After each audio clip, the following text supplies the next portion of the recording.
প্রতিবারের মতো এবারও জমকালো আয়োজনের মধ্য দিয়ে অনুষ্ঠিত হলো আরটিভি প্রতিনিধি সম্মেলন ২০২৬। দিনব্যাপী আয়োজনে ছিল অভিজ্ঞতা বিনিময়, প্রশিক্ষণমূলক সেশন এবং ভবিষ্যৎ সংবাদ পরিকল্পনা নিয়ে আলোচনা। এই প্রফেশনাল প্রতিযোগিতা থাকাটা খুব প্রয়োজন।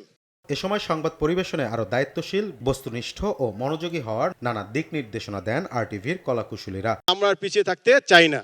আমাদের এখানে 3টা ক্যাটাগরিতে কাজ হয়ে থাকে, আপনারা জানেন। প্রতি 3 মাস পর পরে ABC নামে গ্রেড হয়ে থাকে। যারা সিতে আছেন আশা করি এই সিতে আর থাকবেন না। এখন হামের যে প্রকোপটা হচ্ছে, স্বাস্থ্য অধিদপ্তর যখন ব্রিফ করে তার সাথে গত 6 মাসের কিংবা 1 বছরের ডাটাগুলো যদি আপনারা উল্লেখ করেন, তাহলে পরে কিন্তু সহজেই মানুষের কাছে জিনিসটা কম্পারিজন করাটা সহজ হয়। তথ্যগত ভুলের কারণে হয়তো মানুষ মরে না, কিন্তু অনেক সময় দেখা গেছে যে ইচ্ছাকৃত হোক অনিচ্ছাকৃত হোক, ভুলের কারণে মানুষ কিন্তু তার আত্মসম্মান হারায়। ফেক নিউজ যারা করে তারাও একটা নতুন করে চ্যালেঞ্জে ফেলে দিয়েছে আমাদের।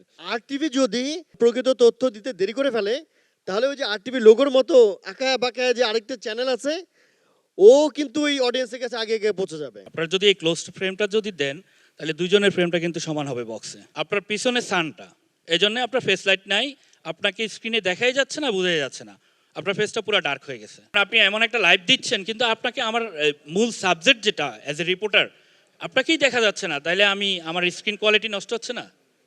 এই জায়গাগুলো লক্ষ্য রাখতে হবে। একটা ছবি এমন অনেক কথা বলে দেয় যেটা হচ্ছে আসলে ওই নিউজ লিখে ওইটা বোঝানো যায় না। এখনো কিছু মিসকনসেপশন আমাদের অনেকের মধ্যে আছে যে ডিজিটাল বা অনলাইন মানে ফাত্রা নিউজ দিতে হবে, যে কোনো কিছু একটা দিতে হবে। ভাই, এইটা আজ থেকে 3-4 বছর আগে ছিল।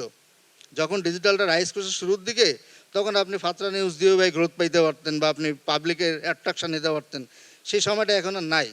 এখন আপনি টিভিতে ঠিক যেরকমভাবে কোয়ালিটি নিউজ খুঁজেন, পাবলিক আপনার অনলাইন স্পেসে ঠিক কোয়ালিটি নিউজই খুঁজে। যখনই অ্যাক্টিভ হবেন তখন আপনি ডমিনেট করতে পারবেন। আমাদের ফেসবুক মেইন পেজের গ্রোথ ছিল 1.4 বিলিয়ন থেকে 2.4 billion, kind of 71% growth. So definitely it was good. অনুষ্ঠানে প্রতিনিধিদের উদ্দেশ্যে ভয়েস অফ আমেরিকার সাবেক ডিজিটাল সম্পাদক তার অভিজ্ঞতা তুলে ধরেন। 35 বছর সাংবাদিকতা করে সাংবাদিকতার সংজ্ঞা কিন্তু আমি এখনো পর্যন্ত পরিষ্কারভাবে বুঝতে পারিনি।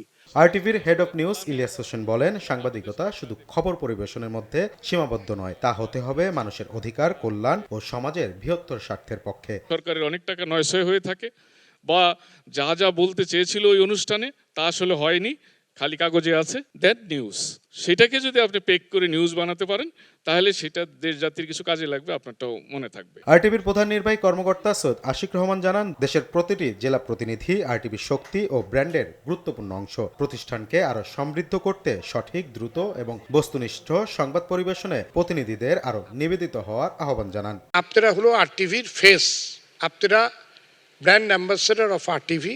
আপনাদেরকে দেখেই মানুষ আরটিভিকে বুঝতে পারে যে আরটিভি স্মার্ট না আনস্মার্ট। আরটিভির অবস্থানটা কোথায় সেটা আপনারা প্রতিনিধিত্ব করেন। কাজেই সে কাজটি করে যাবেন, সংবাদের সাথে থাকবেন। আমরা একটা ফ্যামিলি, এখানে একটা পরিবার, আরটিভি পরিবারকে আপনাদের ওন করতে হবে। আপনারা ওন করলে এই প্রতিষ্ঠান সাকসেসফুল হবে। অনুষ্ঠানে 7 ক্যাটাগরিতে 13 প্রতিনিধিকে সম্মাননা দেওয়া হয়। কর্তৃপক্ষ যে ব্যবস্থা করেছে এই জন্য তো কর্তৃপক্ষকে আমাদের আরটিভি কর্তৃপক্ষকে ধন্যবাদ জানাই। আসলে আমরা এই কাজের মধ্য দিয়ে আমাদের সবাইকে আগামীতে যারা আমাদের আজকে পুরস্কার পেয়েছি, আগামীতে যা ভালো কাজ করতে হবে, আমাদের যারা সহকর্মী আছে তাদেরকেও তারাও এরকম পুরস্কার পাবে, এটাই আমি প্রত্যাশা করি। আলোচিত প্রতিবেদনের জন্য সেরা পুরস্কার পেয়েছি। এই জন্য আমি আরটিভি কর্তৃপক্ষ এবং আরটিভি প্রধান নির্বাহী কর্মকর্তা সৈয়দ আশিক রহমান সহ এবং আরটিভি পরিবার সবাইকে কৃতজ্ঞতা জানাচ্ছি, ধন্যবাদ জানাচ্ছি। এটি কিন্তু একটি খুব কাজের আগ্রহ আরও বৃদ্ধি করবে, এবং এটি ধরে রাখা একটু অনেকটাই কঠিন, কারণ আপনারা জানেন যেহেতু মাঠ পর্যায়ে কাজ করতে গেলে অনেক প্রতিকূলতার মাঝেই কিন্তু আমাদেরকে এই কাজগুলো করতে হয়। যারা আরটিভি কর্তৃপক্ষ রয়েছেন তারা বিভিন্ন সময় আমাকে দিক নির্দেশনা দিয়েছেন এবং কাজের অনুপ্রেরণা জুগিয়েছেন। স্বীকৃতি, প্রেরণা আর আগামী দিনের পথ চলার নতুন অঙ্গীকার, এমন আয়োজনের মধ্য দিয়ে শেষ হলো আরটিভি প্রতিনিধি সম্মেলন 2026। দীপ্তচন্দ্র পাল, আরটিভি, ঢাকা।